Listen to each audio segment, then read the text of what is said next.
right, listen up. You want to know why I'm rocking barbell apparel? Simple.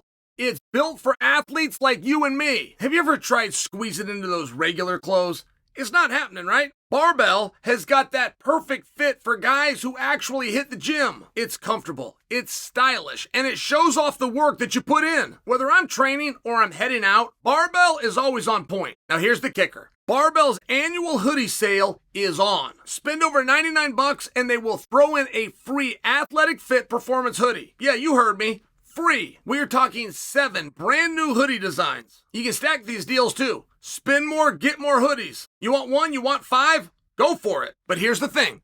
These designs sell out every single year. So if you wait, you will miss out. Limited time, limited stock. So stop wasting time and go hit up Barbell Apparel. Get your gear. Get your free hoodie. And look like a champ. Barbell Apparel. Built for athletes. Built for you. Go to barbellapparel.com or just click on the link below. What is next?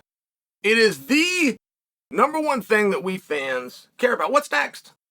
And we've got such a what's next situation from Saturday that we've tried to answer, and I'm not satisfied with any answer that we've come to. By the way, let's just go through it right in order. Now, you must understand, I woke up today with what they call the wrong side of the bed. I've woken up on the wrong side of the bed, but I had a great weekend. This was the best UFC of 2024. This was one of the best UFCs of all time. I just don't want to sound, when I say that, because I amount to recency bias. So I'll just do the year. It was the absolute best UFC. But as far as the storylines go, I don't feel that we have resolved a damn thing. Let's start at 205 pounds, which was designed to find an opponent for Pierre. And you want to know something, the part of the story you weren't told? That would have been a hell of a lot easier to do had Rachik won. The entire time, that would have been much easier to do if Rachik won. It was never discussed. It wasn't built into the story. It was a number one contendership for Uncle Live and a caveat that Uncle Live's got to look good. You want to know what has solved everything? If Rachik would have won, he would be the number one contender off to 205. He and Pierre would have a little back and forth right now. But I'm not convinced on Uncle Live. I am convinced on how great Uncle Live is. I am convinced he might be the best 205-pounder in the world. I am convinced that his ranking of number one is correct, and I'm convinced that his contendership, and he's darn near an undefeated fighter. Oh, yeah, I love all of those things. I am not convinced that there was an offering, and not of excitement. I'm not convinced that there was an offering that Uncle Live may possess a weapon that Pereira can't deal with. And that was what was truly needed. Not just a fun fight. It was truly needed that as I watch you, and I imagine that you're in there with Pereira, do you have a tool or a skill that I can then also imagine is going to overwhelm Pereira? Now, I get that that's the fight, guys. I do it, 205 pounds. I get that for the simple reason of there's no one else to go to. Like, no one's that good of a storyteller to tell you a story of how all of these guys are healthy and the champion's not fighting number one. There's a very pro Uncle Live piece. I believe Uncle Live's next fight will be and should be for a world championship. I'm not convinced Pereira's going to be there.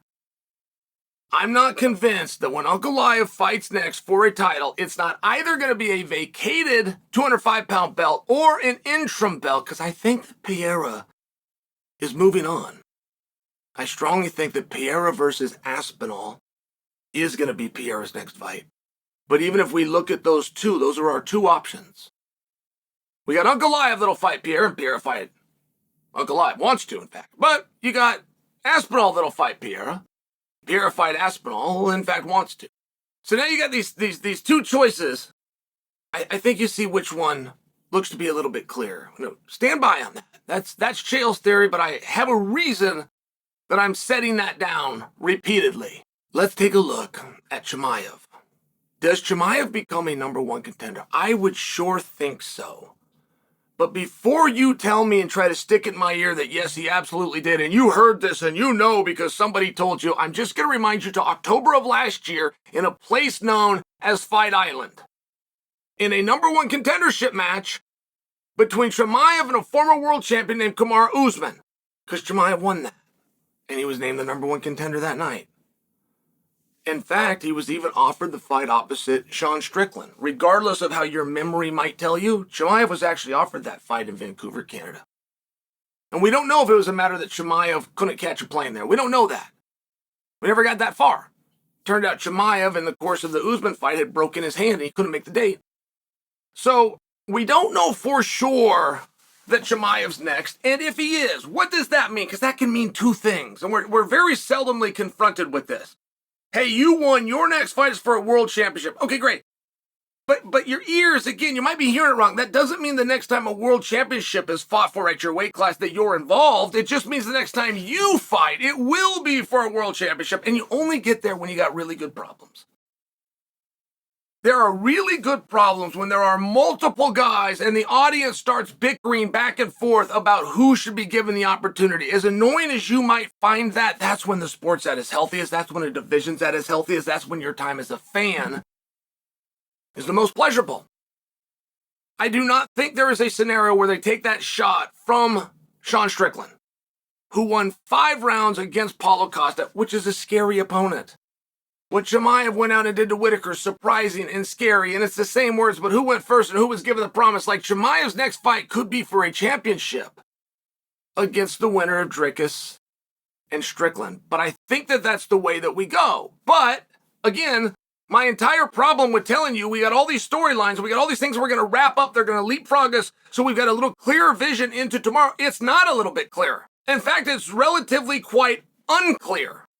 And I think that we need to change that. I think we need to make that real clear. Strickland versus Duplessis. Chimaev, obvious backup position. Chimaev, if you're going to do anything between now and then, that's up to y'all.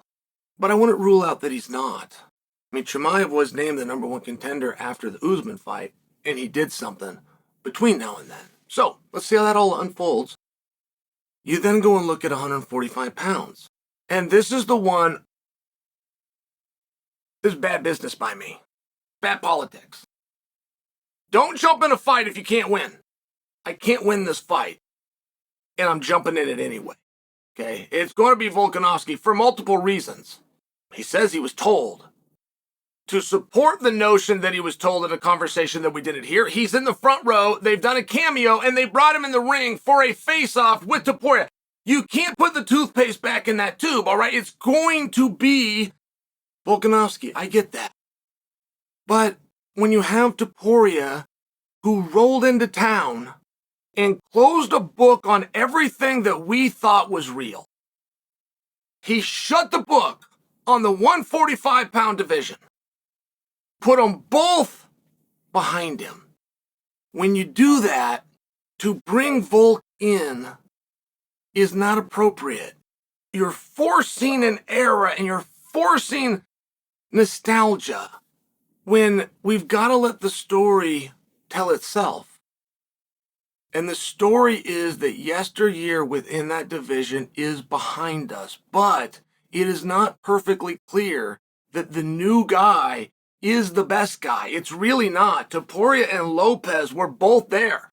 Topuria was given his shot, took that crown, and he took it walking away, but Lopez has taken every contender and he smoked them, sent them out the back door. Like, it's really not clear as you might think. Topuria is better than we knew, but is he the best in the world? Well, he's got to fight his guys, and that's where Lopez comes in. I don't love the idea of waiting on that. I don't understand the idea of waiting on that. And much like with Chimaev, are you going to give him something to do in between, or can he just wait? You have that same thing with Lopez. I understand it's going to go to Volk without illness or injury. I do get we just can't unfry that egg, but what do you want to do? You want to also give Lopez something to do? He's a prize fighter. Gets no prize if he's not fighting. You want to have him wait? Is that a reward? Is that a reward to wait? Is that a good thing to wait? I've never wanted to wait. Has anybody ever wanted to wait? Like, it almost feels like a punishment. Your reward is a punishment. And that's the part of the storylines that they get a little bit frayed for me. And as wonderful as the UFC it was, in the 3 ways that I just described for you, it created more problems than it solved.